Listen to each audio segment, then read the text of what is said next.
Dionísio, conhecido como Baco pelos romanos, era o deus grego do vinho. Ele supervisionava todas as coisas ligadas a um bom templo, desde o próprio vinho até as festas que alimentava. Mas ele era mais do que apenas um deus da bebedeira. A história completa de Dionísio envolve guerra, loucura, inovação e até mesmo uma ou duas viagens ao submundo. Embora a imagem de Dionísio e seu bando de seguidores bêbados possa parecer agradável o suficiente, havia um lado sombrio para a bebida favorita do deus da Grécia. Há muitas versões conflitantes do nascimento de Dionísio. Escritores antigos estavam tão cientes disso que no século I a.C., eles tentaram condensar as muitas narrativas diferentes em uma história coesa. O resultado foi uma série confusa de eventos que envolveram o deus nascer várias vezes em diferentes manifestações. Alguns até acreditavam que havia diferentes deuses chamados Dionísio por toda a Grécia Antiga. Uma das razões para a narrativa confusa foi que pouquíssimas histórias do nascimento de Deus e dos primeiros anos parecem ter sido escritas na época.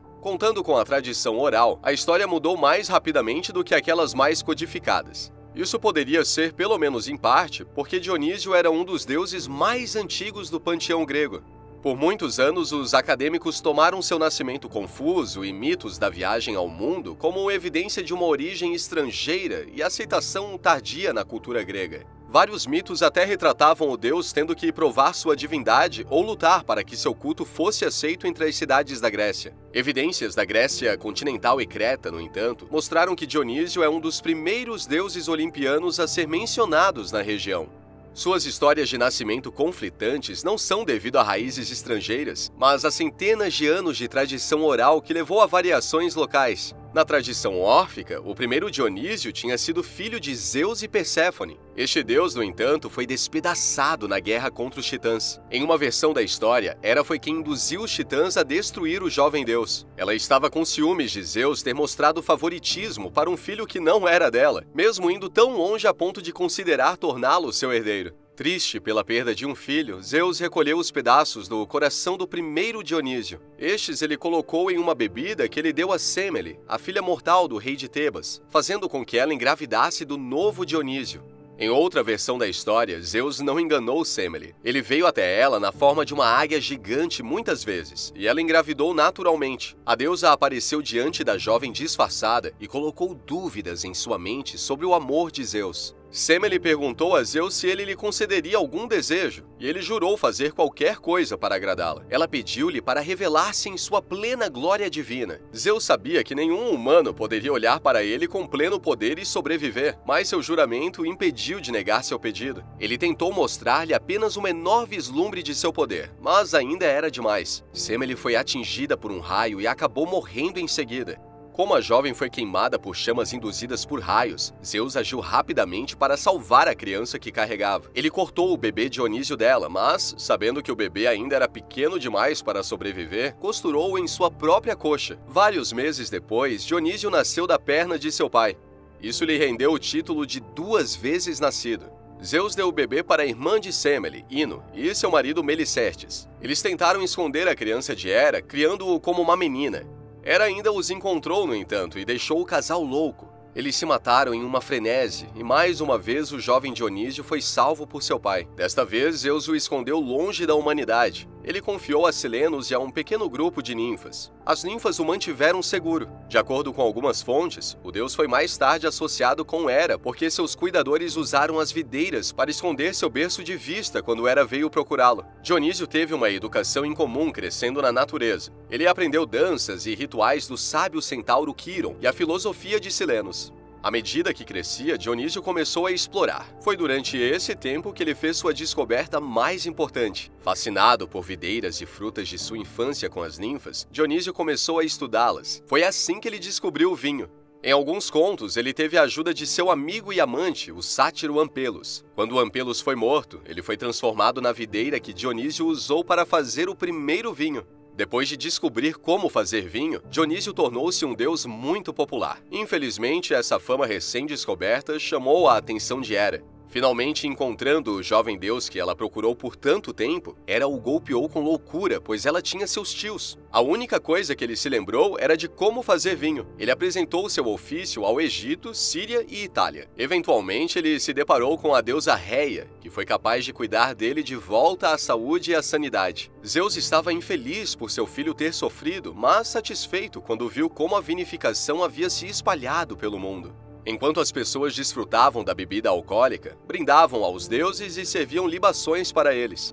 Havia uma parte do mundo que Dionísio não tinha alcançado em sua loucura, e assim um lugar que os deuses do Olimpo não tinham reconhecimento. Ele ordenou que Dionísio fosse para a Índia para espalhar seu conhecimento de vinho. A Dionísiaca, escrita em algum momento entre o século I e II a.C., conta a história da guerra que Dionísio travou na Índia. A maioria dos historiadores, mesmo na antiguidade, acreditava que este conto era uma adição posterior à mitologia para incorporar novos conhecimentos do mundo. Dionísio se aproximou do povo da Índia, mas eles se recusaram a adorar os deuses gregos. Pior, em sua mente, eles se recusaram a experimentar seu vinho. Dionísio montou um exército improvisado para marchar sobre os indianos. O exército era composto principalmente por seus seguidores, sátiros e ninfas. Felizmente para o esforço de guerra, os outros deuses foram capazes de reunir um exército mais eficaz do que os devotos bêbados do deus do vinho.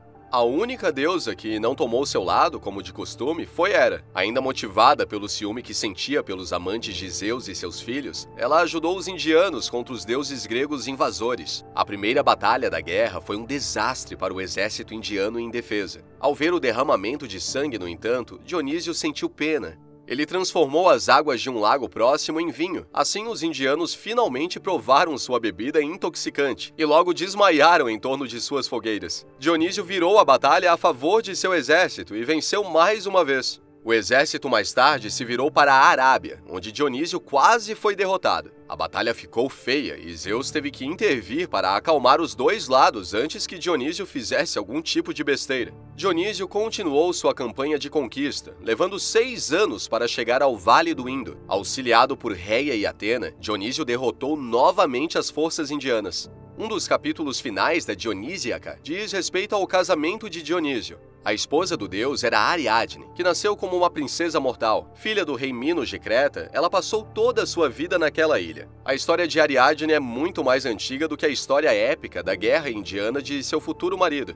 A lenda de seu envolvimento com o herói Teseu e o Minotauro data de pelo menos 1000 anos antes dos primeiros poemas gregos serem escritos. Sua mãe tinha, através do trabalho de Poseidon e Eros, se apaixonado por um touro louco. Dela tinha nascido o filho do animal, o monstruoso Minotauro. A criatura foi aprisionada no grande labirinto sob o palácio de Cnossos por muitos anos. Minos exigiu que o povo de Atenas enviasse um tributo de jovens homens e mulheres para alimentar a besta comedora de carne. Quando chegou a hora do terceiro sacrifício, o filho do rei ateniense se ofereceu para tomar o lugar de um dos tributos, para que ele pudesse tentar matar o monstro. No momento em que Ariadne viu Teseu, ela se apaixonou loucamente. A jovem princesa ajudou o herói em sua busca. Ela contou-lhe tudo o que sabia sobre o labirinto e deu-lhe um carretel de linha. Quando Teseu enfrentou o Minotauro, ele foi capaz de encontrar o caminho para fora da prisão, seguindo o fio que ele tinha desenrolado atrás dele. Uma vez que o monstro estava morto, Teseu partiu para voltar para a cidade de seu pai. Ele levou a princesa com ele, prometendo-lhe seu amor e devoção.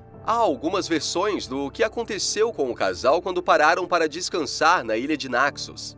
Em uma delas, Teseu simplesmente abandonou Ariadne quando ela dormiu lá. Outra versão mais suave do mito diz que Teseu foi visitado por um dos deuses, ou Dionísio ou Atena, enquanto sua futura noiva dormia. Foi-lhe dito que Dionísio já tinha escolhido para ser sua esposa. Nestas circunstâncias, Teseu não teve escolha a não ser deixá-la. De qualquer forma, Dionísio encontrou Ariadne dormindo na ilha de Naxos. Ele fez dela sua esposa em uma celebração digna do deus da folia. Entre os presentes que o deus deu à sua nova noiva estava uma bela coroa, mais tarde colocada nos céus com uma constelação de corona. Ariadne foi levada ao Olimpo para se sentar ao lado do marido como uma deusa. Quando Ariadne se casou com Dionísio, ela se juntou a uma companhia de seres que estavam associados a ele. Dionísio era frequentemente seguido por uma comitiva de sátiros, ninfas, dançarinos e outros seres. Seus seguidores estavam muitas vezes bêbados e desgrenhados, perdendo-se em vinho, música e dança. Onde quer que fosse, o deus atraía seguidores humanos e divinos. Eles eventualmente substituíram as ninfas como a maioria de sua multidão de seguidores. Alimentados pelo álcool, os filhos de Dionísio e Ariadne se colocavam em uma frenesi durante seus festivais. Mas nem tudo era dança e risadas. As festas do deus às vezes podiam tomar um rumo sombrio. Os primeiros seguidores a celebrar um festival para Dionísio em Ébios foram presos por seu comportamento. A pedido deles, Dionísio os transformou em leopardos para que pudessem destruir o rei que ordenou seu cativeiro. Uma das mulheres que atacavam era a própria mãe do rei, Agave, que não só reconhecia seu filho, como ela ajudou a matá-lo. Enquanto o deus era amplamente homenageado pelos gregos amantes do vinho, a chegada de sua comitiva muitas vezes significava destruição e caos. Esses ritos frenéticos tornaram-se sinônimos da adoração de Dionísio, mas não eram a única maneira pelo qual os gregos reverenciavam o deus da videira. Em muitos lugares, Dionísio dividiu um santuário com Apolo. O deus das festividades e o deus da música eram parceiros naturais na celebração das alegrias da vida social, e os mitos muitas vezes mostravam-lhes como tendo um vínculo próximo de amizade. Este foi o caso em Atenas, onde escritores antigos descreveram muitos santuários dedicados ao deus, tanto por conta própria quanto com Apolo. Durante um festival anual em sua homenagem, foi dito que toda a cidade se entregava e ficava bêbada, atraindo espectadores de toda a Grécia. Mesmo não por somente sua revolta, os festivais de Dionísio eram marcados por diversão e entretenimento. Na cidade de Hermione, por exemplo, ele era homenageado todos os anos com concursos musicais e corridas de barco. Até os espartanos severos adoravam Dionísio à sua maneira. Enquanto o abandono bêbado não era aceitável para eles, eles marcaram suas festas com corridas. Estas raças e outros ritos de Dionísio em Esparta eram restritos apenas às mulheres. Isso era comum em toda a Grécia, onde as mulheres compõem a maioria de seus devotos e membros do culto. Heródoto alegou que Dionísio era um dos únicos deuses que era adorado nas terras bárbaras da Trácia, ao lado de Ártemis e Ares. Em cidades de todo o mundo grego, Dionísio passou a ser associado com os desajustados e náufragos da sociedade. Qualquer um que não se encaixasse ou tivesse um lugar na ordem social era bem-vindo para se juntar aos seus seguidores. Com essa associação veio um elo com todas as coisas que eram perigosas, caóticas ou fora da norma. Isso poderia ser divertido em tempos de celebração e festividades, mas no dia a dia, os gregos, como muitas culturas, viam tal desvio como suspeito e perigoso.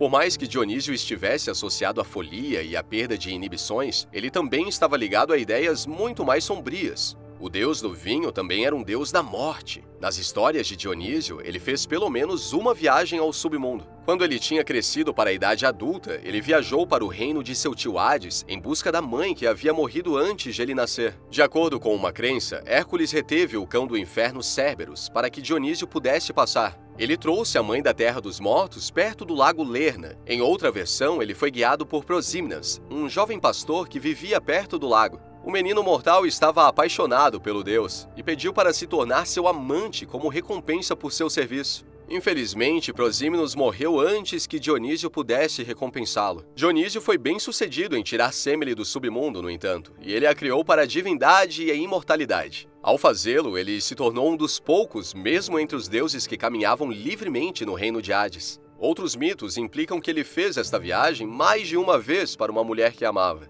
Alguns historiadores acreditam que Dionísio, Zeus e Hades faziam parte de um deus tripartite. Eram três aspectos do mesmo ser, e como tal, muitas vezes intercambiáveis. Ariadne e Perséfone também foram vistos como semelhantes o suficiente para serem ligadas. Em algumas crenças, Dionísio nunca se casou com a princesa cretense e foi ligado à esposa de Hades. Há evidências de que uma ligação entre Dionísio e Hades foi reconhecida nos cultos misteriosos. Ele se tornou uma figura proeminente nos mistérios eleusianos, por exemplo, que eram tipicamente dedicados a seres do submundo, como Perséfone. A história de nascimento de Dionísio também o liga a ideias de morte. A interpretação da morte e o desmembramento de um Dionísio anterior fez dele um deus da ressurreição. Os próprios gregos reconheceram isso quando o compararam ao deus egípcio Osíris, que era conhecido não por vinho ou dança, mas por seu renascimento após o desmembramento. Quando pensamos em Dionísio, a primeira imagem que vem à mente é a de seus seguidores. As mulheres frenéticas e os sátiros luxuosos estão tão ligados à sua imagem quanto as videiras que tipicamente cresceram ao seu redor. No entanto, Dionísio também representava os perigos do excesso. Qual é a sua opinião sobre Dionísio? Para você, ele é só um deus da bebedeira que os antigos adoravam ou é muito mais do que isso? Deixe sua resposta aqui nos comentários. Se gostou do vídeo, deixa seu like e se inscreva no canal. Até a próxima!